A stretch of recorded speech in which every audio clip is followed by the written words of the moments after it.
Thanks very much, Ken. Good morning. We've been talking a lot about buildings this morning. I'm going to come at this a little bit more from the product side. And we all know there's a lot more work going on around the world on designing products for the environment. What I've been asked to talk about this morning is what happens, what could and should happen upstream of design when companies are deciding what products to make, what features they should have, and at least as importantly, especially from a sustainability standpoint, what products not to make and what features to leave out. One strong conviction I have is that companies that don't formally and systematically integrate environmental performance into those decisions are going to watch their brands and products suffer immeasurably over the next 10 to 30 years and maybe go away altogether. They won't be able to feed their supply chains in a scarcer world affordably. They may not be able to feed them at all in terms of climate-related supply chain disruptions. And so if there's one thing we've learned, I think in the last 20 years, it's that national and local governments and NGOs can't move fast enough, don't have the innovation expertise that's required to move the needle sufficiently for the kind of change that we need to see happening. So what does that mean? It means that it's up to the private sector, it's up to the companies that are your customers if you're a software company, your clients if you're consultants and designers. Anything software can do to enable more sustainable product development is a huge part of the answer to the most pressing problems we have in sustainable development, whether it's climate change or chemicals of concern or preserving natural resources. So we'll talk more about software later, but I want to start with this question, and it relates very strongly to some of the things that have already been mentioned this morning when we talked about measurement. Measurement galvanizes action, right? And this question really, a couple of idiosyncratic things about this question. What if sustainability was at least 10% of every product development decision in every company? Well, the first argument may be, well, why 10%? And of course, I don't profess to know what the right number is. The idea is about setting targets. This number should be much higher in many categories, depending on environmental intensity and so on. But even if it's much lower for the companies that aren't on the journey yet, even if it's 2% of those decisions, we'll talk a little bit about tiebreakers, when sustainability can be a tiebreaker. The important thing is that it's instantiated into deciding what products to make, what products not to make, and what features to include and to leave out. The second thing that's a little unusual about the question is how do we know when something is 10% of a decision? Is that a little bit like 10% of the wind or other intangibles? And the really cool thing about software is it can tell us when something is 10% of a decision, and we'll talk about that a little bit later more specifically as well. So if we want to have this discussion with our clients, unless we happen to be talking to a CFO who's obsessed with saving the planet, and I haven't met enough of those yet, it's obviously got to be a business value discussion, right? And so talking for a minute about how do your customers and your clients actually create value for their shareholders, it's worth revisiting as context for this discussion. And obviously the three pillars are growing revenue, doing that profitably, and having a strong balance sheet with large dependable cash flows. Stability. Well, one of the principal drivers of that is brand equity or brand value. We see it in companies like BMW or Coca-Cola. It's not unusual in any given year for the intangible value of their brand to be worth more, actually more than half of the total market capitalization, the value of the company, worth more than all of the physical assets, the people, the patents, the products, the facilities, and so on. And we see it even in the simplest of products, two identical products, except for the fact that the one on the right has that little white thing called a swoosh on it, right? And it commands over 100% price premium. So where do products and sustainability fit in all this? Well, we know where brand equity comes from. It comes from what the brand stands for in customers' minds, the products and services and service that get delivered. And for a products company, as you can imagine, this is the hugest part of all this. And of course, what we're seeing over the last 5 years is that perceptions of how well a company is approaching their business from a sustainability standpoint is becoming a bigger and bigger driver of this. And we have this virtuous circle here where for products companies, where products may account for well over 90% of the total company's footprint, how this all cycles through. So we're finding that we can't have this discussion outside around sustainability on the front end of design, outside of the discussion around value. It's worth just reminding ourselves again that, you know, when you ask CEOs what's the biggest benefit they're getting from attacking sustainability, they're likely to tell you what it's done for their reputation. GE's been somewhat of a poster child for this. 15 years ago, it was still considered a polluter and had a lot of issues around sustainability on the negative side. In the last 11 years since they introduced eco-imagination, they've consistently now, these last few years, made the rankings of the most ethical industrial companies in the world, and certainly among the most environmentally sensitive. We've seen studies on customer loyalty saying that consumers are more than twice as likely to repeat purchase from a company that they consider excellent on sustainable business practices versus fair. Nielsen just did a study, 30,000 consumers in 60 countries, that it's actually 55% of them willing to pay a significant premium for greener products, almost 2/3 in Asia. And a little bit earlier when I gave a nod to supply chain resilience, you think about a company like Ford Motor that's been working over the last 15 years to reduce the amount of water per vehicle in manufacturing. They've done it by 70%. They've done it in China by 36% just in the last 3 years. The point is, when you look down the road 15 years from now, when water supply is going to be 40% short of water demand worldwide, who's going to be in the best competitive, most resilient position in that industry on something like water resources? All about value, not just about saving the earth, right, which is a nice bonus. We certainly have seen plenty of studies that talented people want to work for companies that are aligned with their personal values. So from a productivity and satisfaction standpoint, from an attraction and retention standpoint, very important. And last but not least, we're talking about shareholder value. Investors increasingly, as we know, would prefer to invest in companies that do this. And to loop back to GE for a minute, the eco-imagination business has grown over twice as fast as the rest of the company. If it spun off today, it would be a Fortune 100 company by revenue. We've seen 20 years of analysis from Morgan Stanley that the companies that make the sustainability indices like Dow Jones are outperforming the rest of the S&P by about 5%, compounded annually. Big deal. So, as long as we're talking about value, I was going to ask you to guess what this number is, and then I realized coming over here this morning I didn't really give you enough clues to guess what it is. If you'd say the size of the Chinese mortgage market, you'd actually be right, but that's not why it's up here. This is actually the amount of money that will be spent this year on R&D globally. And we know that over half of this is private sector. And if you believe any of the studies we've seen over the last 70 years or so about product failures, ranging from, at the low end, 50% of new products fail, at the high end, 85% fail. Take a midpoint. What you end up with is something approaching $1 trillion that's essentially heading for the incinerator this year in terms of failed products. So we can talk all we want about as if that's not enough waste of money and people and time. Think about the waste from an environmental standpoint in terms of the materiality, the sourcing, the manufacturing, the transportation of failed products, the use of failed products, very aborted short life cycle use of failed products, and the disposal.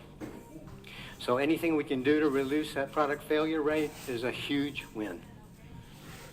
And if we think it's bad now, and note the yellow flag on there, you need 10 minutes and a magnifying glass to read this, and the point isn't to read it. The point is to say that from a product failure rate, Internet of Things, IoT is going to make things exponentially worse in this regard for a couple of reasons. This is a map of all the sectors, consumer and B2B, that are likely to be profoundly impacted by IoT. And suffice it to say, it's most of them, right, with smart connected products. So what happens here? Well, the first thing that happens is that products get more complex. There's more likely to be failures associated with complexity. And one of the problems with that is that when we look at some of these legacy products that are moving from dumber products to, but really important, to smart connected products, whether it's business or consumer, whether it's just a legacy safety helmet or a legacy residential thermostat, and we think about what's happening with smart connected products, and we know that we have a huge opportunity with these, right, to have really positive impacts, because the smart helmet with augmented reality is going to overlay a digital vision of products for predictive maintenance and for repairs, and before you know it, you're keeping a truck from rolling with a repairman, and you're reducing emissions, and that's all fantastic. And we all know that with a Nest thermostat, if it's programmed properly, it can have a profound impact on energy and so forth. But then what's inside these products that wasn't there before? Storage, networking, connectivity, antennas, ports. Look at the teardown of a Nest, and you look at the circuit board and so on, and it does beg the question, where's the analysis on how to make smart connected products net positive from an environmental standpoint? That gets further compounded by two more things. These products, we're not talking to data centers. These are. Tremendous amount of information going back and forth. What's that doing to server loads in data centers? There's more energy there. It wasn't there before. And then we get to the whole thing of obsolescence. As an amateur photographer, I used the same Minolta camera for 35 years, shooting VS100 Ektachrome because nothing has color like that. And then in 2012, they stopped making color film, that particular film. I bought as much of it as I could. I used it up. And 3 weeks ago, when it was all gone, I bought a really nice digital camera, kind of a high-end camera, and because I thought, well, you know, this might be the last camera I ever buy. The last one lasted 35 years.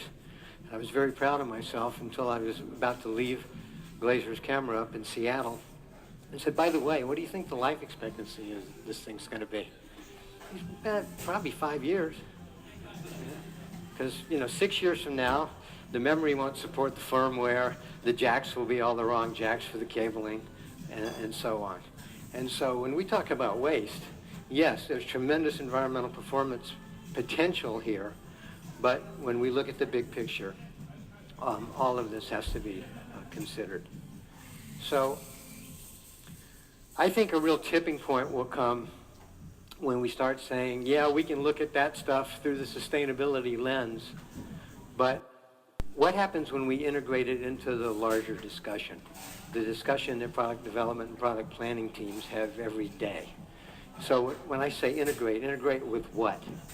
What are they obsessing about every day? Well, the first thing is, if I'm doing product planning, I've got to create a great customer experience. How am I going to meaningfully differentiate on the things that matter most for sustainable competitive advantage? What about people and money? Always too many projects, not enough money, right? Not enough people. And this whole thing of resource efficiency.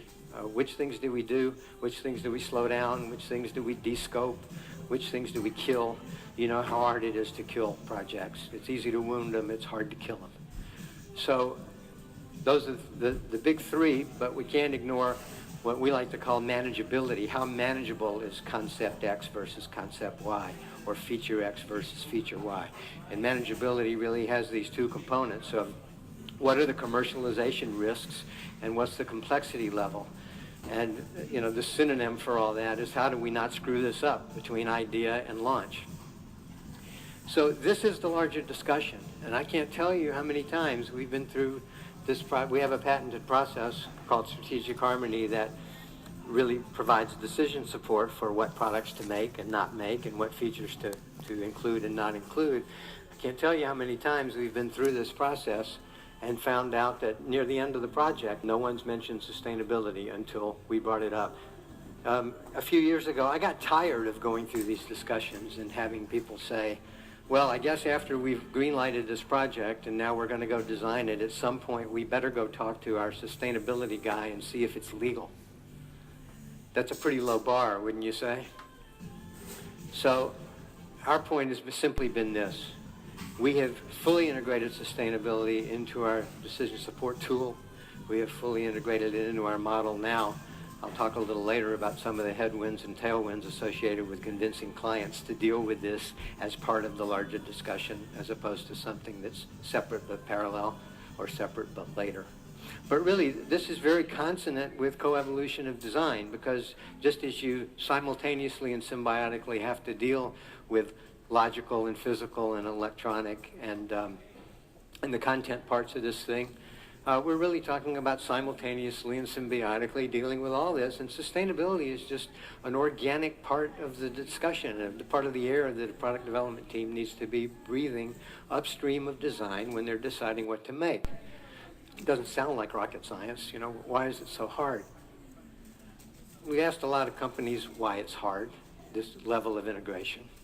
And the first thing they say is, well, we don't see any integrated frameworks out there to help us with this. When we briefed Gartner a couple of years ago on our model, they said they really hadn't seen anything that just treats sustainability like it's part of customer experience and everything else. A company you'd recognize, one of the greenest companies in North America, the chief sustainability officer said, we've had sustainability as part of our DNA for 35 years. We're one of the very first companies. Our people come to work every morning thinking about it, riding their bikes to work, you know, doing the whole thing. But they will tell you they don't systematically encounter environmental performance criteria until they are pretty deep into the design phase. So the second thing is, how do we make it early enough? What's early enough? Well, it's way before there's enough information to do carbon footprinting, compliance and reporting level data. And, you know, just because we don't have that level of information doesn't mean we can't make some very informed judgments about that. And that really leads us to the third thing. Well, sustainability assessments are just too complex. We're not ready. I mean, we work with a large cable company with 17,000 trucks, and I asked them when we first showed them our model and said, and we're going to include the sustainability part. They said, well, we don't know about the sustainability part. We don't know if we're ready for that. And I just said, well, how do you know when you're ready? You got 17,000 trucks, and it's entirely possible that this feature is going to be 3 times as likely to make a truck roll for repairs as this feature. Is that interesting to you from a cost standpoint, from an energy standpoint, and so on? So we have to make these early stage assessments less complex. There'll be plenty of time downstream to do LCA and footprinting and all of those things. And so the mantra we've sort of arrived at in 3 words for dealing with all this is integrate, accelerate, and simplify. And what that really looks like in the context of a typical stage gate or phased gate process for approving products, when they come into the funnel and they get their initial scrub and they start getting scoped, and then they get their deeper scrub and the business case is getting built. And, you know, as many of you know, you get to somewhere around gate 3 and some committee decides we're going to commercialize this. It's a go, or it isn't. Well, to be crudely simple about it, we've met 3 kinds of companies. They're the Pumas and the Steel Cases and the Herman Millers and the people that are all over this, and we don't even have to talk about this because they're just going to do it. But for every one of those, there are exponentially more of the ones who are in the other 2 buckets. One bucket is, we're on the journey. We're really into designing for the environment. We know it's important. We're not doing too much up here. And then there are ones who, like the ones who went through 10 weeks without ever mentioning sustainability, they're not on the journey yet, and it is not on the CEO agenda, which is where it needs to be and increasingly is. So just because you don't have enough information at this point to do sustainability analysis does not mean you can't make informed judgments that can be, through software, converted to quantitative outputs. We were recently talking with a large beverage company that you would know that showed us 10 new product concepts for health and wellness teas. 2 of those products were almost identical, except one of them had dairy in it for a legitimate calcium nutrition claim. Well, you can look at those two products and right away know that the one with dairy is going to be infinitely more carbon intensive. And you don't have to be an environmental scientist to know, well, maybe not by how much, but on a 5-point scale or a 10-point scale with the right people scoring, it's not that hard to bring those kinds of consensus judgments together with a collaborative tool that allows you to pool the collective wisdom and look at those things. It's a little like democratizing sustainability for non-sustainability experts, as long as there's some minimum threshold of knowledge involved, which I wouldn't underestimate, but it's usually overestimated in terms of how much is required.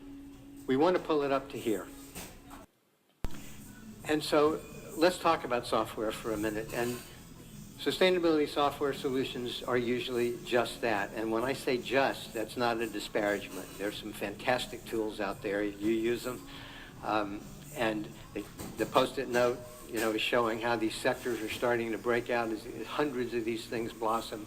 But when I say they're just that, they do tend to be standalone things. Yes, we see some Gabby integration and some of the other things you're talking about, but they tend to happen later in that process than early in the gates.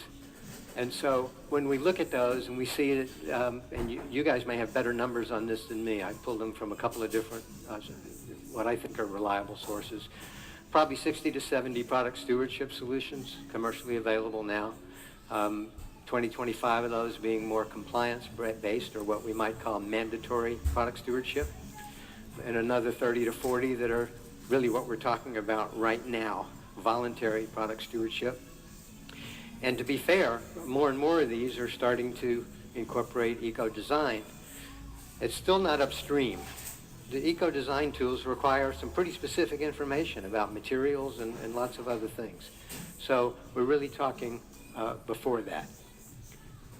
What I've been thinking about lately is, well, what more can software do upstream when we're making these decisions about what products to make, when we're really not so concerned yet about designing things right, but designing the right things? The first thing is, I like to say, just make them trip over it. Make them trip over sustainability. If we think about design, make, and use and a lot of the tools that are available now from a design standpoint, and we put plan in front of that, plan right now tends to live more in these project and product portfolio management applications where they're tied to discounted cash flow and a lot of analysis that we don't have enough information for before we know what something's going to cost, for example. But in our tool, for example, where there are 4 scoring screens, one for customer experience, one for competitive advantage, one for manageability, cost, risk, and complexity, and one for sustainability, product planning teams have to look at it and literally say, I'm either going to ignore that or I'm going to deal with it. But they can't say, I forgot. That's one thing it can do. Make it part of the larger discussion by instantiating into the same playing field where all these other things on the wheel are being discussed around customer experience, competitive advantage, and resources. Second thing that we know software is really good at is taking qualitative, subjective insights and converting them to quantitative outputs. And one of the things that we found has been the secret of simplifying these assessments is to be able to get companies to work with relative models instead of absolute models. We're not trying to project revenue. We're not trying to project market share. We'd be wrong that early. When we can tell a client that this feature is 2.7 times more likely to create value, we're not telling them how much. They can, I actually was with trepidation that I took that to clients originally. They're never going to go for relative scales. They're happy to have a way to put something on a 5 or 10 point scale and convert it that way, because the value is doing it early before they have sunk costs. So when we get scorecards for customer experience and all of those things, we're getting a sustainability scorecard. It's nowhere near being able to tell you how many pounds or metric tons of carbon, but it is able to tell you that this is 3 times more likely than that to be sustainable.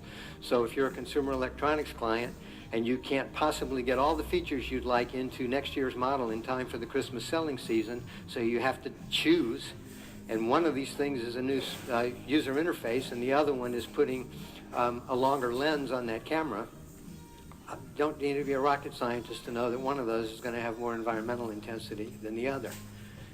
So that's the second thing. A third thing is just for early hotspotting. Software is obviously very good at making the utility of those subjective judgments visible.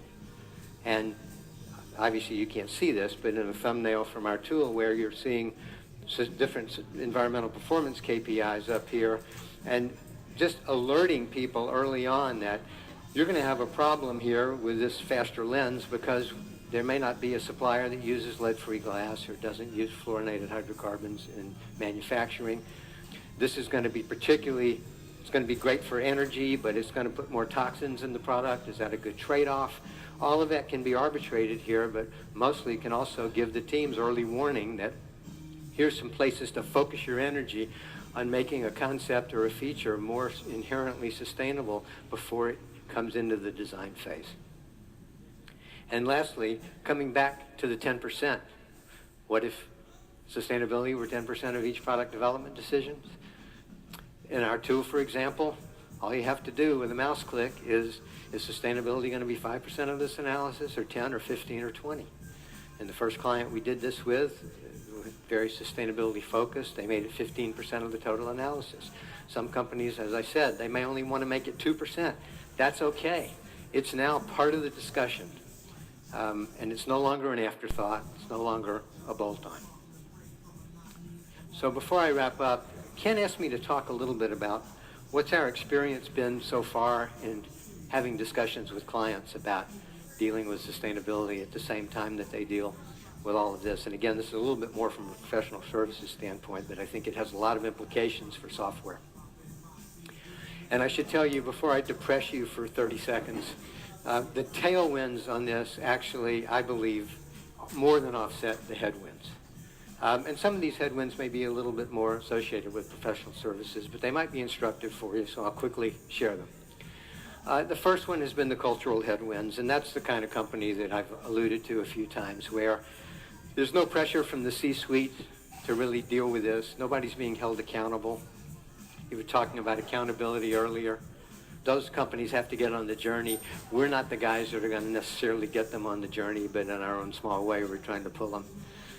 Because one of the things I will say about integration that I meant to say earlier, and this may sound very unprofound, but there's a big difference between trying to push sustainability into product development versus pulling it into product development. And the latter is much easier, we're finding, because when we try to push it in, it brings us to some of the organizational headwinds. Here's what happens when we try to push it in.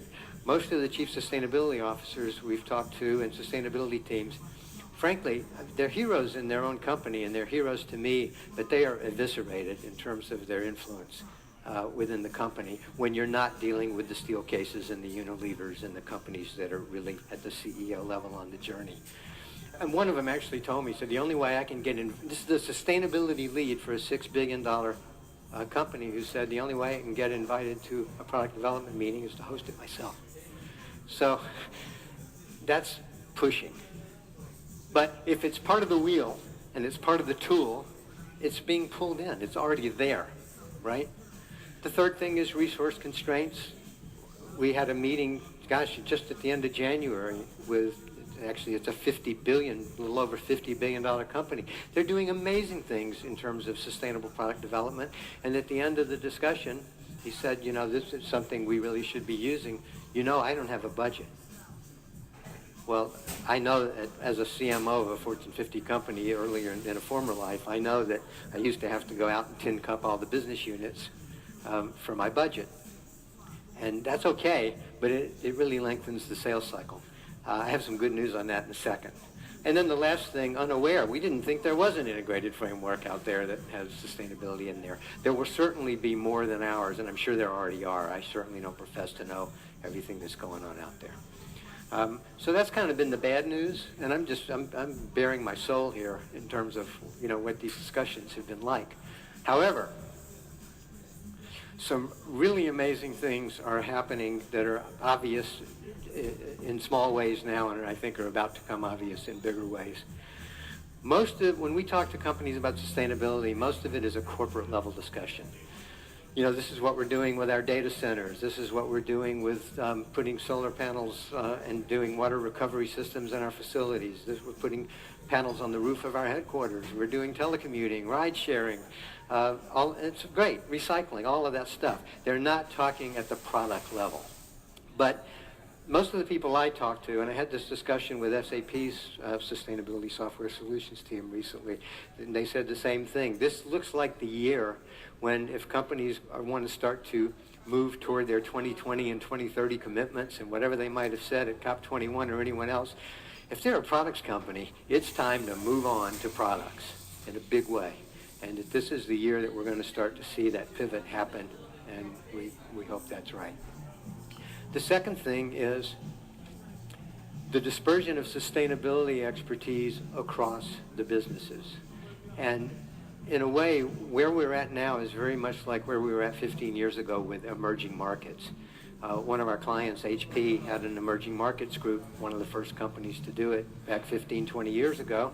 And when somebody in the business units wanted to know how to do an emerging market strategy, they would run to the emerging markets team for their expertise, much the way today people run to the sustainability team for that expertise.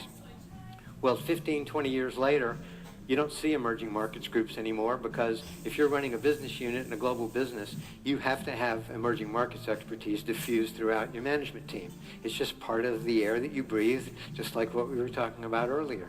And we're starting to see that happen in sustainability. And I wouldn't be surprised if a 200-plus person sustainability team at Nike today isn't much smaller 5 or 10 years from now, because those people will be in the businesses.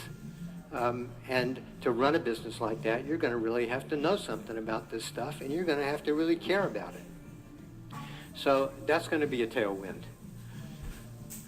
IoT is going to be a tailwind because it's going to put so much more scrutiny on products and sustainable product development because of the explosion in parts, the data center loads, and all of those things. I like to think of it in terms of how we migrate from Internet of Things to Internet of the right things. And we talked about relative modeling. The acceptance of relative modeling makes it possible to do more earlier without having to be absolute about it. And finally, stakeholder pressure. Our colleagues at PwC, we partner with their innovation practice. They use our methodology sometimes on innovation-related engagements. And they just finished their 2016 CEO survey, 1,400 global CEOs. 75% of them said that they are doing things in 2016 to increase the social value of their R&D. Now, I hope they're telling the truth, but it's a massive number. They've been tracking that number. It was much lower not very long ago. And so whether it's regulators or it's CEOs or any number of stakeholders, certainly consumers and buyers of industrial products, all of these things are going to put pressure on sustainability just becoming part of the air that we breathe when we're working around the wheel. So, as we know, when we look at the future's problems, sometimes it helps to look backwards. I thought it helped to go back to about 225 BC for just a minute, because I think Archimedes had the right idea when he talked about getting a lever long enough in a fulcrum. What excites me about this conference is one of the companies, just one of the companies represented at COFES, told me that they have done some work around looking at the percentage of the world's carbon footprint that they touch by virtue of the products that are designed on their software. And they believe it is almost 10%. Now, even if they're a little high, when you consider all of the companies that are represented at COFES collectively, what is that number? Is it 20%? Is it 25%? It's massive. I mean, massive compared to a lot of things that we dream about. 2% carbon reduction if we pull every airplane out of the sky. X% if we take every car off the road. I mean, this is a bigger number than any of that stuff. So I'm excited about that. And the same thing applies to all of the chemicals of concern, hazardous substances, conflict minerals, everything else that we worry about. What percent of that do you think we touch? So really, I just sort of feel like you give us software strong enough, the fulcrum is products companies, and let's expand it out to buildings, which has been a lot of the discussion, because Obviously, products are part of the system. But when you put all that together, products companies are certainly a big fulcrum, and software's the lever. It really is. And we can do this. You give us a lever long enough, you give us software strong enough, we will change the world, and we'll change it faster.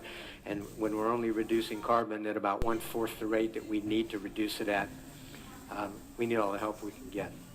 So, thank you very much.